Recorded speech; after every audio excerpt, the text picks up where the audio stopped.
Is Sonali. आपला हा जॉग्रफीचा दुसरा व्हिडिओ आहे. या आधीचा पहिला व्हिडिओ मी टाकलेला आहे, त्यामध्ये आपण जॉग्रफीला सुरुवात केली आणि जॉग्रफीची सुरुवात करत असताना आपण ब्रह्मांडापासून सुरुवात केलेली आहे. ब्रह्मांड पहिला टॉपिक पाहिला, त्यानंतर आपण दुसरा टॉपिक पाहिलेला आहे आकाशगंगा, ज्याला आपण इंग्लिशमध्ये गॅलेक्सी म्हणतो. तर आकाशगंगेची निर्मिती कशी झाली आणि निर्मिती होत होत कसं कसं पुढे पुढे बाकी घटक होत गेलेले ते आपण बघूया. तर निर्मिती होत म्हणजे आपण पहिल्या लेक्चरमध्ये पाहिलं बिग बँग थेरी आपण पाहिलेली आहे.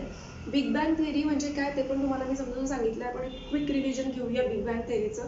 ते म्हणजे बिग बँग थेरी जी आहे ती जॉर्ज लिमायर यांनी मांडली आणि त्यांनी सांगितलं त्या बिग बँग थेरी थ्रू की आकाशगंगेची निर्मिती कशी झालेली आहे. एका पॉईंटपासून आकाशगंगा निर्मिती झालेली आहे, आकाशगंगेची निर्मिती झालेली आहे. त्यानंतर आपण पाहिलेलं आहे डॉपलर इफेक्ट. आता डॉपलर इफेक्ट काय आहे, सायंटिस्ट वेगनर म्हणून होऊन गेलेले आहे. त्यांनी काय केलेलं आहे की डॉपलर इफेक्टच्या मदतीने बिग बँग थेरी जी जॉर्ज लिमायर यांनी मांडली होती त्या थेरीची काय केलेली आहे, पुष्टी केलेली आहे. म्हणजे त्या थेरीला त्यांनी हिरवी झेंडी दाखवलेली आहे. त्यांनी म्हटलं की नाही, ही जी थेरी सांगितलेली आहे सरांनी ती एकदम परफेक्ट आहे. तशाच पद्धतीने काय झालेलं आहे, ब्रह्मांडाची निर्मिती झालेली आहे किंवा गॅलेक्सीजची निर्मिती झालेली आणि जितकी काही घटक गॅलेक्सीमध्ये अवेलेबल आहे किंवा आत्ता आहेत प्रेझेंट त्या सगळ्यांची निर्मिती झालेली आहे. त्याला काय म्हणतात, बिग बँग थेरी. आणि जो गोळा फुटला होता त्या थेरीमध्ये जे काही सांगितलं आहे, गोळा होता गॅसेसचा, तो गोळा फुटल्यानंतर सगळी घटक निर्मित झाले. त्या फुटण्याच्या प्रक्रियेला काय म्हटलं गेलेलं आहे, महाविस्फोट असं म्हटलं गेलेलं आहे सायंटिस्टच्या भाषेमध्ये. त्यानंतर आपण पाहिलं ॲडवर्ड हबल. ॲडवर्ड हबल एक सायंटिस्ट होऊन गेले आहेत. त्यांनी पण एक सिद्धांत मांडला. त्यांनी काय केलं, एक टेलिस्कोपची निर्मिती केली किंवा त्यांनी एक टेलिस्कोप बनवला आणि त्या टेलिस्कोपच्या मदतीने त्यांनी आकाशगंगेचं काय केलेलं, अध्ययन केलं. अध्ययन करत असताना त्यांना हे लक्षात आलं की सगळ्या ज्या गॅलेक्सीज आहेत त्या एकमेकांपासून दूर जातात. म्हणजे काय होतं, त्या प्रतिसार होत आहे. म्हणजे ही एक गॅलेक्सी ही एकमेकांपासून अशा दूर जातात आहे. तिकडे गॅलेक्सी असणार ती पण दूर जातात आहे. म्हणजे त्यांच्यामधलं डिस्टन्स काय होत आहे, वाढत आहे. या सिद्धांताला त्यांनी नाव दिलेलं आहे प्रतिसरण सिद्धांत. जर परीक्षेमध्ये विचारलं की प्रतिसरण हा सिद्धांत कोणी मांडलेला आहे, तर तो मांडलेला आहे ॲडवर्ड हबल यांनी मांडलेला आहे. आणि प्रतिसरण सिद्धांत म्हणजे काय, मी तुम्हाला आताच सांगितलं, दोन गॅलेक्सीज मधलं वाढत असलेलं अंतर म्हणजे प्रतिसरण सिद्धांत आहे. त्याच्यानंतर आपण आकाशगंगेची निर्मिती याच्या आधीच्या लेक्चरमध्ये पाहिलेलं आहे. आकाशगंगेमध्ये काय काय घटक असतात ते आपण आता बघूया. आकाशगंगेमध्ये येतात आपले स्टार, प्लॅनेट्स, धूमकेतू, ॲस्टेरॉइड्स, हे सगळे घटक येतात त्याच्यामध्ये. ह्या सगळ्यांची मिळून तयार झालेली काय आहे, ती आहे आकाशगंगा. त्याच्यामध्ये तारे पण येतात, स्टार्स वगैरे सगळे. आपण आता आकाशगंगेची शॉर्टमध्ये डेफिनेशन अशी म्हणजे म्हणू शकतो की गुरुत्वाकर्षण शक्तीच्या प्रभावामुळे जे सगळे घटक एकत्र जमा झालेली आहे आणि एक जे डायग्राम तयार झालेली आहे त्या डायग्रामला आपण म्हणू शकतो आकाशगंगा. एक सेंटरमध्ये गुरुत्वाकर्षण शक्ती आहे आणि प्रत्येक घटकामध्ये सुद्धा गुरुत्वाकर्षण शक्ती आहे आणि त्या गुरुत्वाकर्षण शक्तीमुळे ते सगळेचे सगळे घटक एका ठिकाणी बांधल्या गेलेली आहे, एका डायग्राममध्ये सेटल डाऊन झालेली आहे. त्याला आपण काय म्हणणार, आकाशगंगा. आणि आकाशगंगेमध्ये काय काय आहे, प्लॅनेट्स आहेत, स्टार्स आहेत, धूमकेतू आहे, ॲस्टेरॉइड्स आहे. हे सगळे घटक कशामध्ये आहेत, आकाशगंगेमध्ये. त्यानंतर आपण पाहिलेलं आहे न्यूक्लिअर फ्युजन रिॲक्शन. आपण लास्ट लेक्चरमध्ये पाहिलेली होती, जी सूर्यामध्ये कंटिन्युअसली होते किंवा प्रत्येक ताऱ्यामध्ये कंटिन्युअसली होत असते, ती असते न्यूक्लिअर फ्युजन रिॲक्शन. परत एकदा क्विक रिॲक्शन घेऊया. दोन हायड्रोजनचे अणूची रिॲक्शन होते आणि त्यातनं काय निर्माण होतो आहे, हेलियमची निर्मिती होत आहे. आणि हेलियमची निर्मिती होत असताना किंवा ही रिॲक्शन होत असताना काय निर्माण होती आहे, ऊर्जा. बाय प्रोडक्ट आहे ऊर्जा. म्हणजे हायड्रोजन प्लस हायड्रोजन या दोघांची रिॲक्शन झाली आणि रिॲक्शन झाल्यानंतर हेलियम तयार झाला आणि सोबत ऊर्जा, प्रचंड ऊर्जा त्या रिॲक्शन मधनं बाहेर निघाली. आणि तीच ऊर्जा आपल्याला चमकताना दिसते किंवा प्रकाश दिसतो, म्हणून आपण म्हणतो की तारे चमकतात आहे. तारे चमकतात का, कारण त्यांच्यामध्ये कंटिन्युअसली रिॲक्शन होत असते आणि या रिॲक्शन मधनं ऊर्जा बाहेर निघत असते. आता आपण बघूया की ताऱ्यांची जी निर्मिती आहे आपण ती पाहिली. ताऱ्यांची निर्मिती आपण शॉर्टकटमध्ये पाहिली होती. आता आपण थोडंसं आणखी समोर जाऊया की तारे आणखी कशा निर्माण झाले. जेव्हा आपण बिग बँग थेरी पाहिली तर बिग बँग थेरी आपल्याला सांगते की गॅसेसचा गोळा होता, तो फुटला. तो फुटल्यानंतर ते गॅसेस दूर गेले. सारख्या सारख्या प्रकारचे गॅसेस एकत्र जमा झाले आणि घटक तयार झालेली आहेत. प्लॅनेट्स तयार झाले, स्टार्स तयार झाले. प्लॅनेट्स म्हणजे तो पण गॅसेसचा गोळाच होता. ते कूल डाऊन होत गेले, डेन्स होत गेले आणि प्लॅनेट्स तयार झाले, ॲस्टेरॉइड्स तयार झाले, छोटे छोटे घटक तयार झाले, काही स्टार्स तयार झाले. स्टार्स म्हणजे तिथे अशी गॅसेस जमा झाली, ऑब्विसली हायड्रोजन गॅसेस जमा झालेली आहे. त्या हायड्रोजन गॅसेसची कंटिन्युअसली रिॲक्शन होते आणि त्यातनं काय होते, हिलियमची निर्मिती होते आणि ऊर्जा बाहेर पडते. म्हणजे ताऱ्यांची निर्मिती कशी होती आहे, गॅसेसचे ती गॅसेस म्हणजे हायड्रोजन गॅसेस काय झाली आहे, सर्व एकत्र झाली आणि हा गोळा तयार झालेला आहे. सगळे हायड्रोजन गॅसेस इथे किंवा हायड्रोजन गॅसेसचा एक क्लाउड इथे तयार झालेला आहे, ढग तयार झालेला आहे. आणि या ढगामध्ये काय होत आहे, कंटिन्युअसली हायड्रोजन हायड्रोजन हायड्रोजन हायड्रोजनची काय होतीये, रिॲक्शन होती आहे. आणि त्या रिॲक्शन मधनं काय बाहेर पडतोय, हेलियम बाहेर पडतोय. आणि हेलियम बाहेर पडत असताना सोबत सोबत काय निघते आहे, ऊर्जा पण, ट्रेमेंडस ऊर्जा त्यातनं बाहेर निघते आहे. सुरुवातीला हा जो ढग होता हा थोडासा कुलिंग पोझिशन मध्ये होता, म्हणजे सुरुवातीलाच हायड्रोजनची रिॲक्शन सुरू झालेली नाहीये. काही कालांतरानंतर हायड्रोजनची रिॲक्शन सुरू झालेली आहे आणि त्या रिॲक्शन मधनं मग हिलियमची निर्मिती व्हायला लागली आणि ऊर्जेची निर्मिती व्हायला लागली, म्हणजे तो स्टार बनलेला आहे. ठीक आहे. आता ताऱ्यांची निर्मिती तुम्हाला कळलेली आहे की ताऱ्यांची निर्मिती कशी होती आहे. ठीक आहे, ते आपण पाहिलं. आता आपण बघूया ताऱ्यांचे 3 प्रकार असतात. ताऱ्यांचे 3 प्रकार असतात. लास्ट लेक्चरमध्ये आपण काय काय पाहिलं ते मी तुम्हाला क्विक रिव्हिजन केलेली आहे. आपण आता आपण या लेक्चरमध्ये ब्रह्मांडामध्ये असलेले बाकी घटक किंवा काही फॅक्च्युअल गोष्टी आपण याच्यामध्ये बघणार आहे आणि काही कन्सेप्च्युअल पण, जे आपल्या परीक्षेच्या दृष्टिकोनातून खूप जास्त महत्त्वाचे हे प्रश्न विचारले जाऊ शकतात, प्रीला पण मेन्सला पण. तर आपण त्यानंतर बघूया आता ताऱ्यांचे प्रकार. ताऱ्यांचे 3 प्रकार असतात. तर ताऱ्यांचे 3 प्रकार त्याच्या रंगावरनं डिसाईड केलेले आहे आणि त्याचा हा जो रंग असतो तो कशावर डिपेंडेंट असतो, त्या ताऱ्याच्या तापमानावर डिपेंड असतो. म्हणजे तारा हा जो तारा आहे, या ताऱ्यांचे प्रकार जे आहे त्याच्या तापमानावर डिपेंडेंट असते की त्याचं तापमान किती आहे. आणि तापमानावरनं त्याचे 3 रंग डिसाइडेड म्हणजे समोर येतात. एक आहे निळा रंग, निळा तारा ज्याला आपण म्हणतो. त्याच्यानंतर दुसरं आहे पिवळा तारा,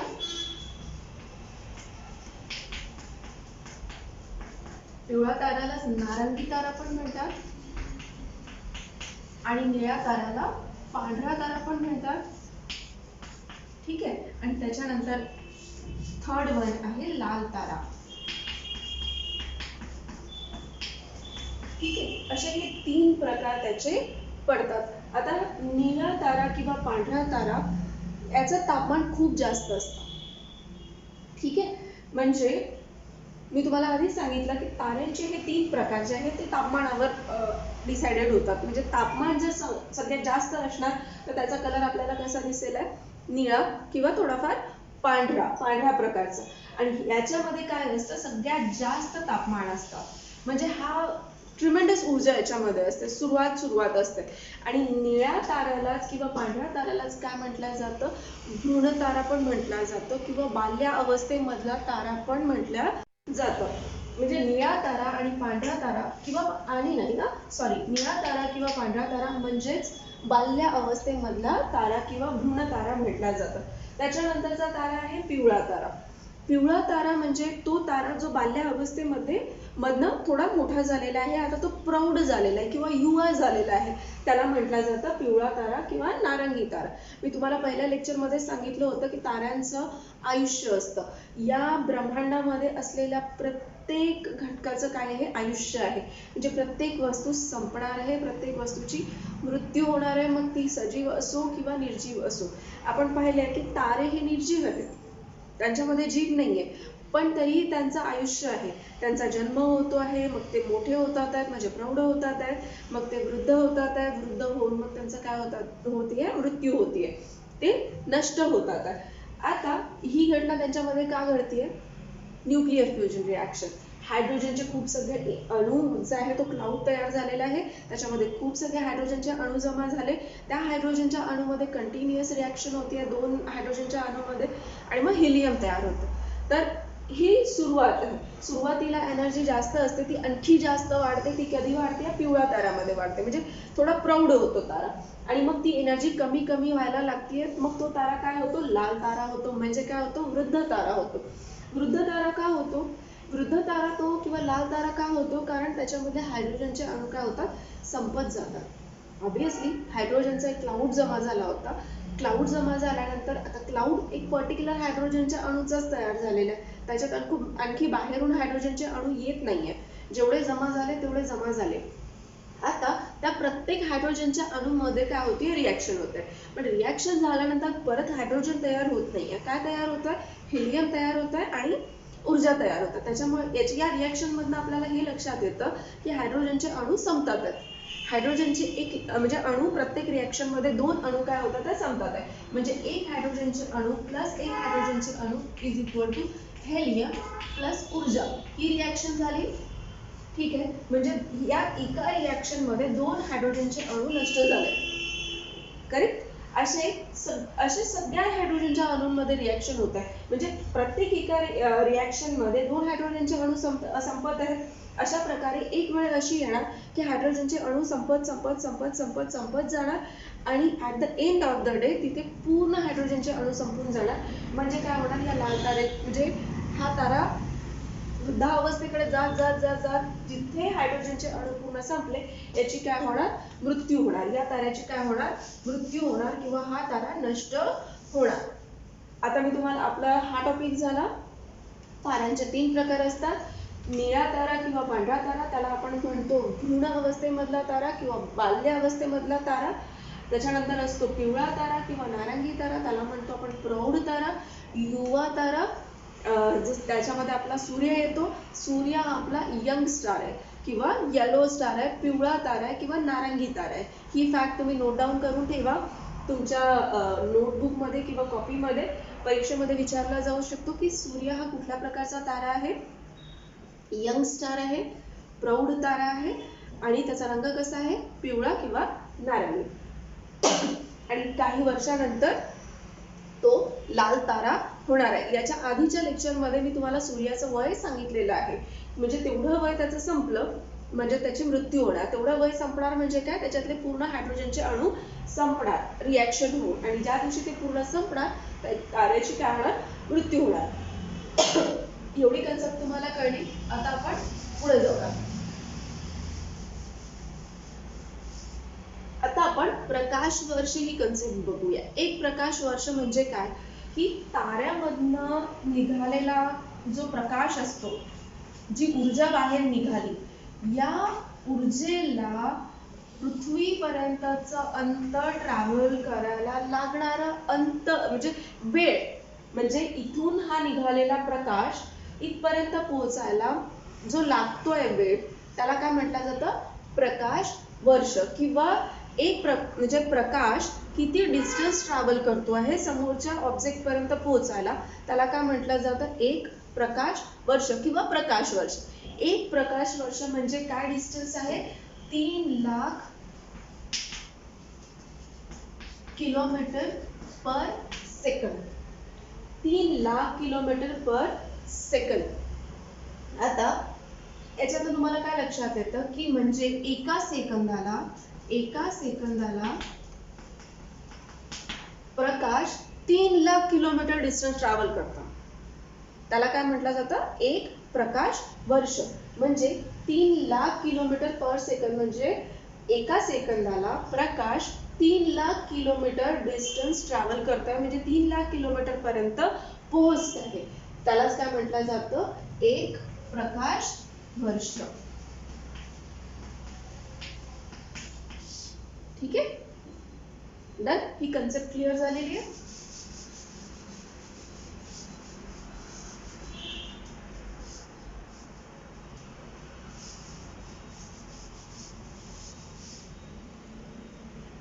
त्यानंतर आपण येऊया, ही एक कन्सेप्ट झालेली आहे. त्याच्यानंतर येऊया आपण स्कॅलर नर्सरी. स्टॅलर नर्सरी म्हणजे असे ढग, ज्या ढगांपासून मी तुम्हाला आता सांगितलं ताऱ्यांची निर्मिती कशी झालेली आहे. ताऱ्यांची निर्मिती कशापासून झालेली? हायड्रोजन गॅसेसचे ढग तयार झालेले आहेत आणि त्या ढगांमध्ये कंटिन्युअस रिॲक्शन होऊन होऊन होऊन होऊन त्यातनं ताऱ्याची निर्मिती झालेली आहे, जेव्हा हायड्रोजनची रिएक्शन होत गेली. तर ज्या ढगांपासनं ताऱ्यांची निर्मिती होते त्या ढगांना काय म्हटलं जातं? स्टॅलर नर्सरी म्हटलं जातं. ही एक कन्सेप्ट पण लक्षात ठेवा किंवा ही फॅक्ट आहे की विचारला जाऊ शकते परीक्षेमध्ये की ताऱ्यांची निर्मिती कशापासून होतीये, ताऱ्यांची निर्मिती ज्या ढगांपासून होते त्याला काय म्हटलं जातं, हे विचारल्या जाऊ शकतं. हे तुम्ही लक्षात ठेवा. गॅलेक्सीमध्ये ओरियन नेब्युला म्हणून पण एक घटक आहे ज्याच्याविषयी डिटेल इन्फॉर्मेशन अजूनपर्यंत नाही आहे. मिळाली की मी तुम्हाला परत सांगते सर्च आउट करून, तोवर त्याला तिथेच राहू देऊया आपण. त्याच्यानंतर आद्य तारा. स्टॅलर नर्सरी मी तुम्हाला सांगितलं म्हणजे ढग. ठीक आहे, हा असा ढग आहे. या ढगापासून काय झालेलं आहे, याच्यामध्ये भरपूर सगळे हायड्रोजन आहे. ठीक आहे, या हायड्रोजनचे अणू जमा झालेले आहेत तिथे, हा जमा झाला, हा आणखी काय होणार? डेन्स होणार. डेन्स होत जाणार म्हणजे यांच्यामध्ये रिॲक्शन होत जाणार. एक हायड्रोजनचा अणू प्लस एक हायड्रोजनचा अणू, एक हायड्रोजनचा अणू प्लस एक हायड्रोजनचा अणू. म्हणजे काय झालं? जशी रिॲक्शन झाली, रिॲक्शन झाल्यानंतर काय निघणार? ऊर्जा बाहेर निघणार. म्हणजे प्रकाश बाहेर निघायला सुरुवात झालेली आहे. प्रकाश बाहेर निघायला सुरुवात झाली म्हणजे याची कशामध्ये निर्मिती, म्हणजे कन्वर्जन झालेलं आहे, ताऱ्यामध्ये कन्वर्जन झालेलं आहे. म्हणजे काय झाला? तारा तयार झाला. म्हणजे ढगाचा तारा. पहिले काय झालं? हायड्रोजन गॅसेस जवळ आले, त्याचा एक ढग तयार झाला, क्लाउड तयार झालेला आहे आणि त्या क्लाउडचं कन्वर्जन कशामध्ये झालेलं आहे? ताऱ्यामध्ये. म्हणजे हा सुरुवातीला तयार झालेला तारा, त्याला काय म्हटलं जातं? आद्य तारा. ठीक आहे, म्हणजेच याला आपण म्हणू शकतो म्हणजे आपण याच्या आधी ताऱ्यांचे प्रकार पाहिले, त्यात आपण ताऱ्यांचा पहिला प्रकार पाहिला होता पांढरा तारा किंवा निळा तारा. याला आपण पांढरा तारा किंवा निळा तारा म्हणू शकतो, म्हणजे जन्म झालेला ताऱ्यांचा. आणि न्यू बॉर्न बेबीला आपण काय म्हणतो?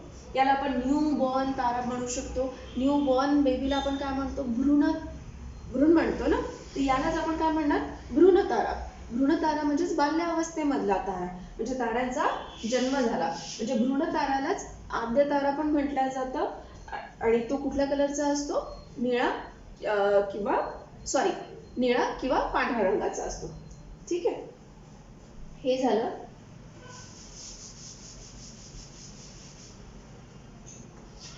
त्याच्यानंतर पूर्ण तारा. आता आद्य ताऱ्याची निर्मिती झाली. ठीक आहे, hydrogen plus hydrogen plus hydrogen plus hydrogen plus असे भरपूर सगळे त्याच्यामध्ये अणू होते. प्रकाश हळूहळू निघायला लागला.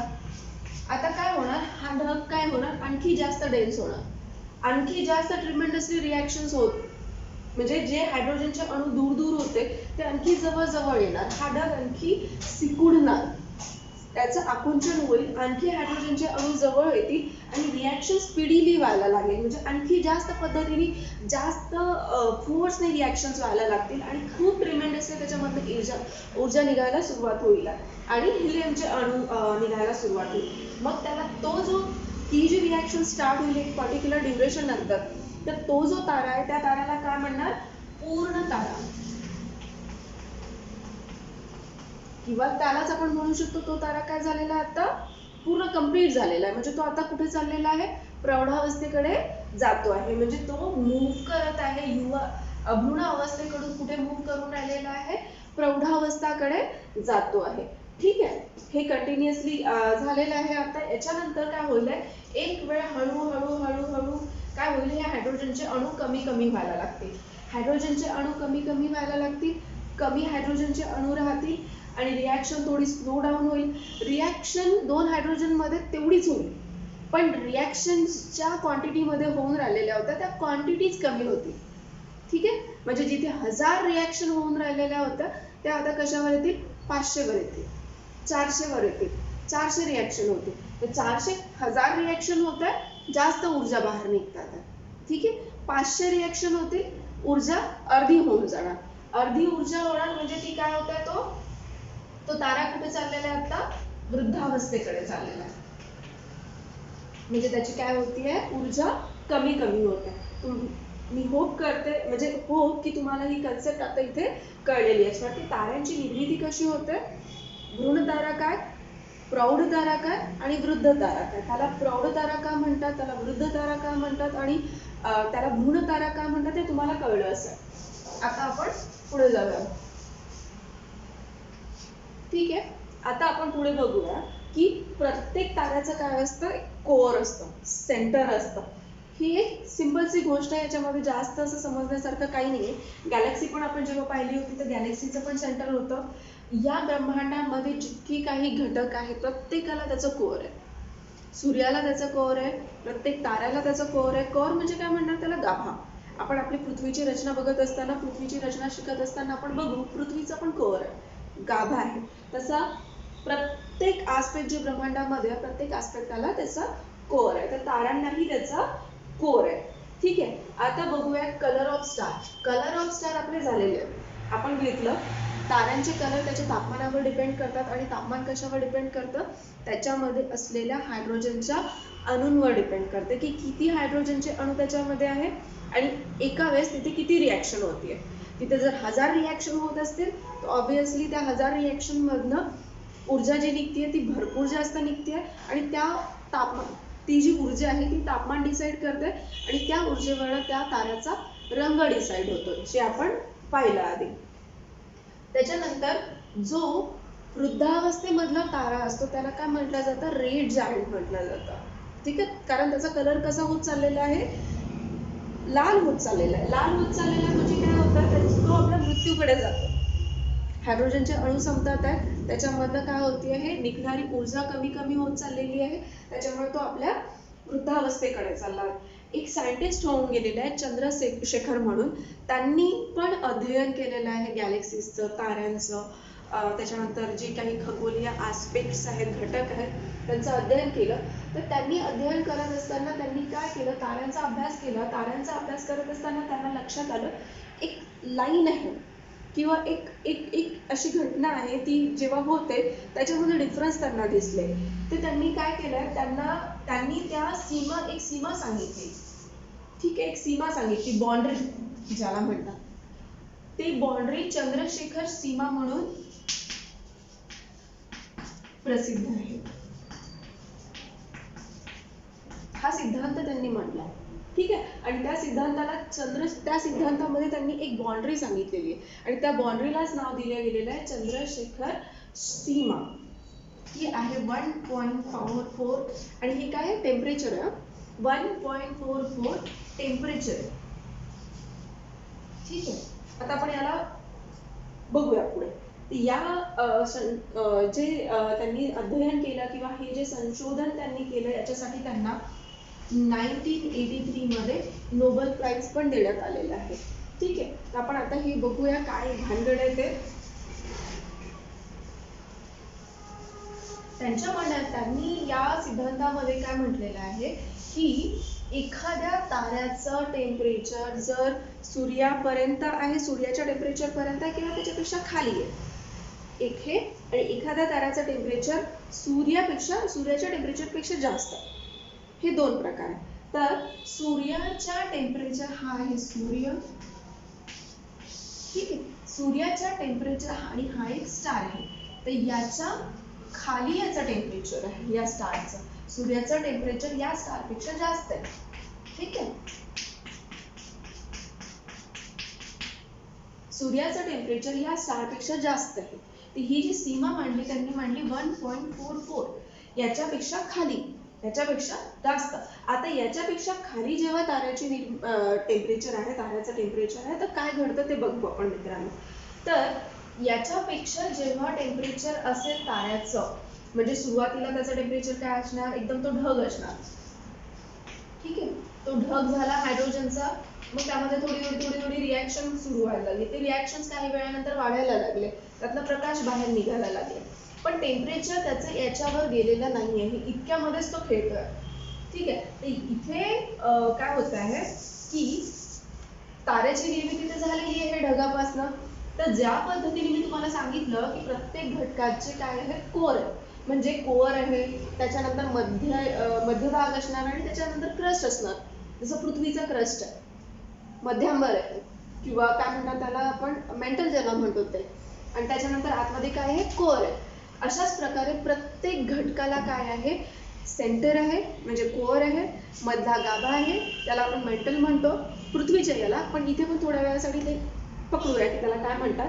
आणि त्याच्या बाहेरच्या भागाला काय म्हणतात, प्रावरण म्हणतात किंवा क्रस्ट म्हणूया थोड्या वेळासाठी. तर ताऱ्याला पण आहे, ठीक आहे. तर ताऱ्यामध्ये सुद्धा 3 लेअर असतात, एक कोर, मधली लेअर आणि ही बाहेरची लेअर. आता या ताऱ्याचा टेम्परेचर इथपर्यंत गेलेला नाही आहे, तो त्या टेम्परेचरच्या खालीच आहे. पण जर हा तारा या टेम्परेचरच्या आधीच याची मृत्यू होतोय किंवा संपतेय, तर काय होते, यापासनं व्हाईट ड्वार्फ आणि ब्लॅक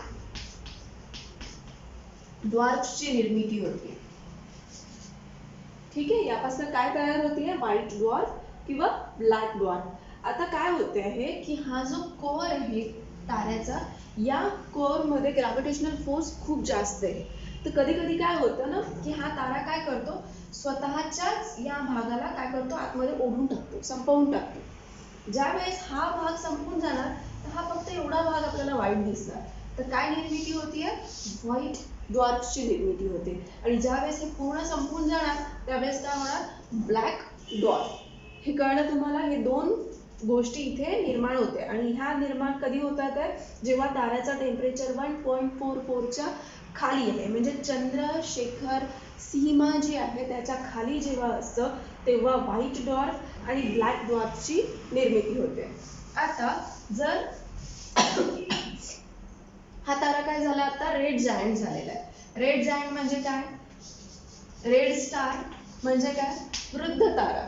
आता वृद्ध ताराचं इफ सपोज जर टेम्परेचर याच्या वर गेलेलं आहे, म्हणजे याच्या वर जेव्हा जाणार तर टेम्परेचर खूप जास्त झालेलं आहे ना, सूर्याचंच टेम्परेचर किती जास्त आहे, म्हणजे याचा टेम्परेचर वाढलंय म्हणजे याच्यामध्ये खूप स्पीडनी काय होऊन राहिलेले आहे, रिॲक्शन होऊन राहिले, खूप स्पीडने रिॲक्शन होऊन राहिलेले आहे. म्हणजे काय, त्याच्यामध्ये खूप हायड्रोजनचे अणू आहे, किंवा सुरुवातीला रिॲक्शन कमी होती पण नंतर जसा जसं मी तुम्हाला सांगितलं तो प्रौढ होतोय, प्रौढानंतर काय होतोय, तो ओल्ड होतोय. तर प्रौढ पासून ओल्ड पर्यंतची जी पिरियड आहे त्याच्यामध्ये काय होतं, त्या पर्टिक्युलर ड्युरेशन मध्ये रिॲक्शन खूप स्पीडनी व्हायला लागतात, हायड्रोजनचे अणू संपायला लागतात, रिॲक्शन खूप स्पीडनी होतात आणि तो काय होतो, रेड जायंट तयार होतो, म्हणजे लाल कलरचा राक्षस तयार होतो असं म्हणतात. आणि त्यात खूप सगळे रिॲक्शन्स होत असल्यामुळे हा फुटतो. हा काय होणार, फुटणार. फुटल्यानंतर याच्यामधनं पण सगळे असे घटक काय करणार, बाहेर निघणार, एक विस्फोट होतो. आणि या विस्फोटला म्हटला गेलेला आहे सुपरनोवा विस्फोट. सुपरनोवा, त्याला काय म्हणतात, सुपरनोवा. त्याला काय म्हटलं गेलेलं आहे, सुपरनोवा. आलं लक्षात, सुपरनोवा ही कन्सेप्ट तुम्हाला कळली का, की कधी होत आहे, जेव्हा ताऱ्याचं टेम्परेचर सूर्याच्या टेम्परेचर पेक्षा जास्त होतं, किंवा या ताऱ्याचं टेम्परेचर 1.44 टेम्परेचरच्या बाहेर गेलं किंवा जास्त झालं तर तो तारा काय होतो, त्याच्यामध्ये विस्फोट होतो आहे, फुटतो आहे. त्या विस्फोटला काय म्हटलेलं आहे, सुपरनोवा. त्याला काय म्हटलं गेलेलं आहे, सुपरनोवा. आणि हा विस्फोट झाल्यानंतर काय होतं, सुपरनोवा हा म्हणजे या विस्फोटला म्हटलं गेलेलं आहे. आणि हे जेव्हा तयार झाले, त्याच्यात तयार झाल्यानंतर म्हणजे सुपरनोवाच्या आधी एक आणखी कन्सेप्ट आहे, त्याला म्हटलं जातं neutron star. Neutron star, neutron star याला का बरं म्हटलं गेलेलं आहे, याच्यामध्ये जे रिॲक्शन होऊन राहिलेलं आहे ना, खूप स्पीडनी होऊन राहिलेलं आहे, खूप स्पीडनी त्याच्यामध्ये रिॲक्शन होऊन राहिलेले, खूप स्पीडनी त्यातले न्यूट्रॉन्स काय होऊन राहिलेले, फिरून राहिलेले, इतकी जास्त जोरजोरात रिॲक्शन होऊन राहिलेली आहे की एका वेळानंतर ते फुटणार. आणि ते फुटणं म्हणजेच त्याला काय म्हटलं गेलेलं आहे, सुपरनोवा. तर याच्या सुपरनोवा ही घटना घडण्याच्या आधीची जी रेड जायंट आहे किंवा जे काही तो न्यूट्रॉन आहे त्याला काय म्हटलं गेलेलं आहे, त्या स्टारला न्यूट्रॉन स्टार म्हटलं गेलेलं आहे. आणि ज्या कंडिशन मध्ये आहे, ज्या परिस्थितीमध्ये आहे, तो कसा करून राहिलेला आहे, दुक दुक दुक दुक दुक दुक करत आहे. म्हणजे आता तो फुटणार. फुटणार म्हणजे काय होणार आहे, त्याची मृत्यू होणार आहे, राईट. तो मृत्यू करत असताना माहिती आहे का, आपल्या पल्सेस कशा असतात, जेव्हा पल्सेस डाऊन होत असतात, म्हणजे हार्टबीट जेव्हा आपला हार्ट काम करणं बंद करतो तर आपल्या पल्सेस जे आहेत त्या काय होतात, कमी कमी कमी कमी होत जातात. डॉक्टर म्हणतात की पल्स रेट कमी होतात. पल्स रेट कमी होत आहे म्हणजे काय होते, धडकन, ज्याला काय म्हणतात हार्टबीट्स कमी होत, धडकन कम हो गई असं म्हटलं जातं. तर याला पल्सर स्टार पण म्हटलं जातं, कारण याचे जे पल्सेस आहेत ते वाढलेले असतात.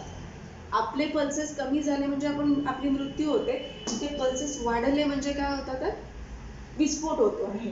ठीक आहे, याला पल्सर स्टार पण म्हटलं गेलेलं आहे, न्यूट्रॉन स्टार किंवा पल्सर स्टार. आणि ही कंडिशन कधी आहे, सुपरनोवाच्या आधी. आणि ही कंडिशन कधी येते, जेव्हा टेम्परेचर 1.44 म्हणजे चंद्रशेखर सीमा लांघल्यानंतर किंवा त्याच्यापेक्षा जास्त झाल्यानंतर या कंडिशन मध्ये तारे येतात. होप की तुम्हाला कळलं असेल.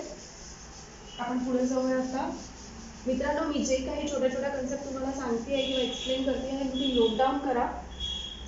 चंद्रशेखर सीमा झाले, व्हाईट ड्वार्फ, ब्लॅक ड्वार्फ झालेला आहे, त्याच्यानंतर सुपरनोवा विस्फोट झालेला आहे, न्यूट्रॉन स्टार झालेला आहे. आता विस्फोट तर झाला त्याचा, विस्फोट झाल्यानंतर आता काहीच राहिलेलं नाहीये तिथे. तिथे काय तयार होणार आहे, मग आता ब्लॅक होल. काय तयार होईल, ब्लॅक होल. आणि या ब्लॅक होलचं गुरुत्वाकर्षण काय असतं, खूप जास्त असतं. ट्रमेंडस ब्लॅक होल म्हणजे गुरुत्वाकर्षण त्याच्यामध्ये असतं आणि सगळेचे सगळे घटक त्याच्यामध्ये काय होतात, सगळे चालले जातात त्याच्यामध्ये, काही शिल्लक राहत नाही. End of the day black होलची निर्मिती होते. ठीक आहे, आता रिसेंट करंटची एक घटना आहे, मी तुम्हाला शेअर करते कारण ती आपल्या टॉपिकशी रिलेटेड आहे. आत्ताच नासाने शोधून काढलेलं आहे एक ब्लॅक होल, त्याला नाव दिलेलं आहे युनिकॉर्न. थोडंसं कॉन्फ्लिक्टेड आहे मॅटर, पण स्टील त्यांचं असं म्हणणं आहे की त्यांनी युनिकॉर्न हा ब्लॅक होल जो आहे हा शोधून काढलेला आहे, जो पृथ्वीपासून जवळ आहे, की सूर्यापासून जवळ, पृथ्वीपासून किंवा सूर्यापासून जवळ असं काहीतरी आहे. ते आपल्याला थोडंसं वाचायला लागेल, मी वाचते आणि परत तुम्हाला नेक्स्ट लेक्चरमध्ये सांगते. पण सध्या तरी तुम्ही एवढं लक्षात ठेवा की नासाने युनिकॉर्न हा ब्लॅक होल शोधून काढलेला आहे, त्याचे फोटो घेतले असं ते म्हणतात. किती सत्य आहे त्याची पुष्टी आणखी पुढे होईल आणि ते पुन्हा समोर येईल. त्याच्यानंतर सॅजिटेरियस ए म्हणून पण एक ब्लॅक होल आहे, जो पृथ्वीला सगळ्यात जास्त जवळ आहे, म्हणजे पृथ्वीचा नियरेस्ट ब्लॅक होल आहे सॅजिटेरियस ए. युनिकॉर्न विषयी अजून पूर्ण डिटेल आलेली नाहीये, येईल, मी पण वाचते, तुम्ही पण वाचा मित्रांनो. तुम्हाला मिळाली तर तुम्ही मला कमेंट बॉक्समध्ये नक्की टाका, मी पण बघते. आणि जर मी सर्च आउट केली तर पुढच्या लेक्चरमध्ये आपण सुरुवातीला आपण युनिकॉर्न विषयी पूर्ण डिटेल इन्फॉर्मेशन बघू. ठीक आहे, याच्यानंतर आपण येऊया धूमकेतू विषयी अभ्यास करूया. धूमकेतू हा काय भानगड आहे किंवा काय घटक आहे. धूमकेतू म्हणजे जेव्हा ब्रह्मांडाची निर्मिती झाली म्हणजे गॅसेसचा गोळा फुटला आणि प्रत्येक घटक तयार झाले. हायड्रोजन गॅसेस जिथे एकत्र जमा झाली तिथे ताऱ्यांची निर्मिती झाली. बाकी गॅसेस पण त्यातनं बाहेर निघालेली आहे. जे बाकी गॅसेस दुसरीकडे जमा झाली ती त्यांच्यामध्ये वेगळ्या प्रकारच्या रिॲक्शन्स झाल्या, ते डेन्स झाले, कुठे काही प्लॅनेट्स झाले, कुठे गॅसेसचे गोळे तयार झाले. असे गॅसेसचे गोळे तयार झाले ज्यांच्यामध्ये रिॲक्शन होत नाहीये किंवा ऊर्जा बाहेर येत नाहीये. जे बाकी प्लॅनेट्स, जेव्हा आपण सोलर सिस्टम बघू तेव्हा आपण ते सगळे घटक बघू की ते कसे तयार झालेले आहेत. तर असंच तयार होत असताना काही असे घटक किंवा तुकडे तयार झाले, निर्मिती झाली, ते गोळा झाले आणि त्यांचे असे टणक असे घटक तयार झालेले आहेत. जसे आपल्या पृथ्वीवर आपण एखादा दगड उचलतो ना, तशा प्रकारचे असे खडक तयार झाले छोटे छोटे. ती खडक पण कुठल्या तरी मॅटर्सची बनलेली आहे. तर ठीक आहे, आता काय होतं की प्रत्येक घटकामध्ये काय आहे, ग्रॅव्हिटेशनल फोर्स आहे आणि प्रत्येक घटक जो आहे तो आपल्या ग्रॅव्हिटेशनल फोर्स मुळे एका पर्टिक्युलर डिस्टन्सवर काय झालेलं आहे, सेटल डाऊन झालेला आहे. आता काय होतं की हे जे छोटे छोटे घटक तयार झालेले आहेत अपार्ट फ्रॉम स्टार्स, हे स्टार्स नाही आहेत आणि इथे सूर्य आहे, फिरतात. हे सगळे काय करतात ना, हे फिरतात.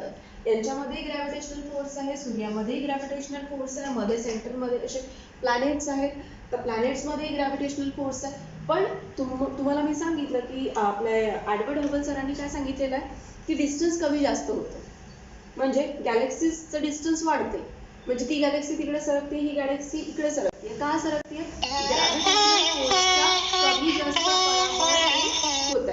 ग्रॅव्हिटेशनल फोर्स कमी होतो किंवा जास्त होतो, त्यामुळे ते होत असणार.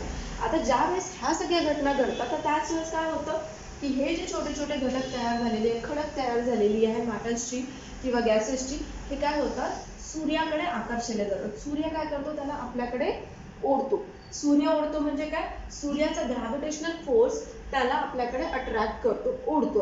तर जेव्हा हे ओढतो तर तेव्हा काय होतंय, मध्ये प्लॅनेट्स आहेत, राईट. जेव्हा प्लॅनेट्स राहू देऊया आपण थोड्या वेळासाठी, आपण आता सरळ ही कन्सेप्ट बघूया. धूमकेतू हा काय प्रकार आहे. हा जेव्हा घटक सूर्याकडे ओढला जातो, हा येऊन राहिला इकडे. जसा जसा हा सूर्याच्या तापमानाच्या जवळ येणार, तर हा जो मॅटर तयार झालेला आहे, हा पण कुठल्या तरी घटकांचा तयार झालेला आहे, गॅसेसचा मिळून बनलेला आहे किंवा पार्टिकल्सचा बनलेला आहे. तेव्हा काय होतं, जसं जसं हे टेम्परेचर त्याच्यावर येणार, ही गॅसेस काय होतील, याच्यामध्ये रिॲक्शन व्हायला लागतील, हे पेट घेतील किंवा जळायला लागतील. यांच्यामध्ये पण काय होईल, रिॲक्शन व्हायला लागेल. जशी इथे हायड्रोजन प्लस हायड्रोजनची रिॲक्शन होती आणि ऊर्जा बाहेर निघते, तसंच हा जेव्हा घटक सूर्याच्या टेम्परेचरमध्ये येणार, याच्यामध्ये पण काय होईल, हे पेटायला लागेल. ही गॅसेस काय होतील, मेल्ट व्हायला लागतील. आणि हा समोर आला, इथे आल्यानंतर काय होईल, हे जे गॅसेस आहे असे मेल्ट होऊन काय होतील, मागच्या साईडला जायला लागतील. आणि हा घटक काय होतो, इकडे येत जातो आणि बाकीचे छोटा छोटा होत जातो जसं जसं समोर येतो. हा छोटा छोटा का होणार, कारण बाकीचे जे गॅसेस आहेत ते उडतात मग बॅक साईडला, पेट घेऊन ते बॅक साईडला जातात. ते एकतर हलकी होतात किंवा जळतात, ती बॅक साईडला जाते अशी, आणि हा असा येतो. तर अशा प्रकारे हे असं काहीतरी दिसतंय, की याला काय म्हणणार आपण, धूमकेतू. धूमकेतू असाच दिसतो, ठीक आहे. याला म्हटलं जातं धूमकेतू. हिंदीमध्ये त्याला पुच्छर तारा असं म्हणतात किंवा शेपूट असणारा तारा. तो शेपटी सारखं हे असं काहीतरी याचं मागचं दिसतं, त्याच्यामुळे याला धूमकेतू म्हटलं गेलेलं. आता विचारला जाऊ शकतं परीक्षेमध्ये की धूमकेतूची जी शेपूट असते किंवा जी बॅक साईडचा जो पांढरा पट्टा असतो, तो पांढरा पट्टा कुठल्या दिशेला असतो, सूर्याच्या समोर असतो, सूर्याच्या दिशेने असतो की सूर्याच्या विरुद्ध दिशेला असतो. तर तुम्हाला इथे दिसत आहे की तो सूर्याच्या विरुद्ध दिशेला आहे. तो कुठे आहे, सूर्याच्या विरुद्ध दिशेला तयार होत आहे. धूमकेतूची जी शेपटी आहे ती सूर्याच्या विरुद्ध दिशेला तयार होत आहे. म्हणजे साहजिक आहे, सूर्याचा प्रकाश हा असा येतो आहे, हा जो घटक आहे तो असा इकडे मूव्ह करून राहिलेला आहे. हा प्रकाशामुळे काय होतं आहे, याचं टेम्परेचर वाढत आहे. हे समोरच्या भागाचं काय होऊन राहिलेलं आहे, टेम्परेचर वाढत आहे. टेम्परेचर वाढल्यानंतर हे जळत आहे किंवा हे मेल्ट होत आहे. गॅसेस मेल्ट झाल्यानंतर ते इकडे येतील का, नाही, ते बॅक साईडला जाते असे हलके होऊन. हा तर अजून भारी आहे, त्याच्यामुळे हा ओढला जात आहे. हे हलके झाले म्हणजे याचा ग्रॅव्हिटेशनल फोर्स काय झालेला आहे, कमी झालेला आहे किंवा नष्ट झालेला आहे. याचा ग्रॅव्हिटेशनल फोर्स कमी झालेला आहे, त्याच्यामुळे काय होते, इकडे हवेत उडायला लागते, हे बॅक साईडला जाते. आणि जो पार्टिकल अजूनही जड आहे तो आणखी सूर्याकडे ओढला जातो. तर अशा प्रकारे हे काहीतरी तयार होईल, काहीतरी तयार होईल म्हणजे धूमकेतू तयार होणार आहे. याला काय म्हटलं जातं, धूमकेतू म्हटलं जातं. तर आपला धूमकेतू हा कन्सेप्ट झालेला आहे. आता आजच्या या लेक्चरमध्ये एवढंच मित्रांनो. बाकी आपण पुढच्या लेक्चरमध्ये बघू. पुढच्या लेक्चरमध्ये आपण नक्षत्र बघू, नक्षत्र दिवस म्हणजे काय आहे ते बघू, उल्का बघू, उल्कापिंड म्हणजे काय, उल्का काय आहे हे बघू, त्याला मेटिऑर्स म्हटलं जातं. आणि त्यानंतर आपण आपल्या सोलार सिस्टमला सुरुवात करू. आता सोलार सिस्टम विषयी बोलली तर मला एक कन्सेप्ट लक्षात, म्हणजे एक गोष्ट लक्षात आली आहे, मी जाता जाता क्लिअर करते. ती म्हणजे मी जेव्हा तुम्हाला सुरुवात केली होती गॅलेक्सी विषयी सांगताना, तर गॅलेक्सीमध्ये 3 ध्रुव आहेत, ठीक आहे. तर दुसऱ्या ध्रुवामध्ये आपला सोलार सिस्टम आहे, ठीक आहे. ज्या सोलार सिस्टम मध्ये आपली पृथ्वी आहे, सूर्य आहे, सूर्याच्या भोवती, सोलार म्हणजे व्हॉट, सूर्य, सूर्याच्या भोवती जे काही प्लॅनेट्स फिरतात ते एक सोलार सिस्टम आहे. ते सोलार सिस्टम कुठले आहे, गॅलेक्सीच्या, आपल्या मंदाकिनी गॅलेक्सीच्या दुसऱ्या ध्रुवामध्ये आहे, असं आपण हे तुम्ही लक्षात ठेवा, ठीक आहे, किंवा नोट डाऊन करून ठेवा. चला तर मित्रांनो, आजच्यासाठी इतकं. पुढच्या लेक्चरमध्ये आपण पुढे जाऊया. काही गॅलेक्सी विषयी काही जे कन्सेप्ट सुटलेले आहे किंवा काही फॅक्ट सुटलेले आहेत ते आपण क्लिअर करू आणि लागलीच मग आपण पुढे जाऊया आपल्या सौरमंडलकडे. होप की तुम्हाला इतकं कळलेलं असेल. आत्ता जे वातावरण बाहेर आहे, स्वतःची काळजी घ्या. Stay safe, stay at home. Till then, bye bye.